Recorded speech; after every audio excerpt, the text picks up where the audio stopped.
In the light off history ইতিহাসের আলো YouTube চ্যানেলে তোমাদের সবাইকে স্বাগত। প্রথম সেমিস্টারে ইতিহাসের একটা গুরুত্বপূর্ণ অংশ বিজয়নগর সাম্রাজ্যের সাংস্কৃতিক প্রেক্ষাপটে সঙ্গীত। দক্ষিণ ভারতে শাস্ত্রীয় সঙ্গীতের বিকাশ ঘটেছিল এবং এই প্রসঙ্গে বিজয়নগরে আমরা কর্ণাটক বা কর্ণাটকী সঙ্গীতের ঘরানা, তার উদ্ভব এবং বিকাশ লক্ষ্য করি।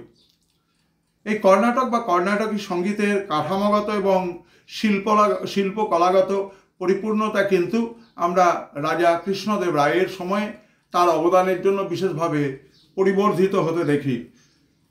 এই সময় শাসক কৃষ্ণদেব রায় এবং মতান্তরে তার শ্যালক রাম রায় রাজ দরবারে সঙ্গীতজ্ঞ হিসেবে পরিচিতি লাভ করেন।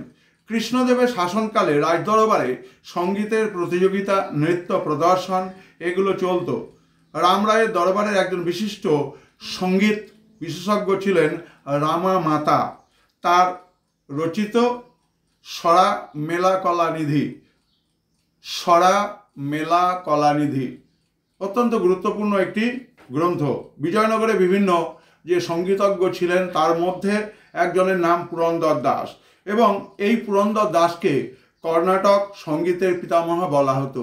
তোমরা যারা প্রথম সেমিস্টার দিচ্ছ তোমাদের পরীক্ষায় এমসিকিউ থাকবে, অতএব এখান থেকে অত্যন্ত গুরুত্বপূর্ণ যে কর্ণাটকী সঙ্গীতের পিতামহ কাকে বলা হয় এবং রাজমাতা কে ছিলেন বা রাজমাতার পরিচয়, তার লেখা বই সরাকলা নিধি, এগুলো কিন্তু তোমাদের এমসিকিউ এর জন্য অত্যন্ত গুরুত্বপূর্ণ। তোমরা পরবর্তী ভিডিওর জন্য নজর রাখো in the light off history ইতিহাসের আলো ইউটিউব চ্যানেলে।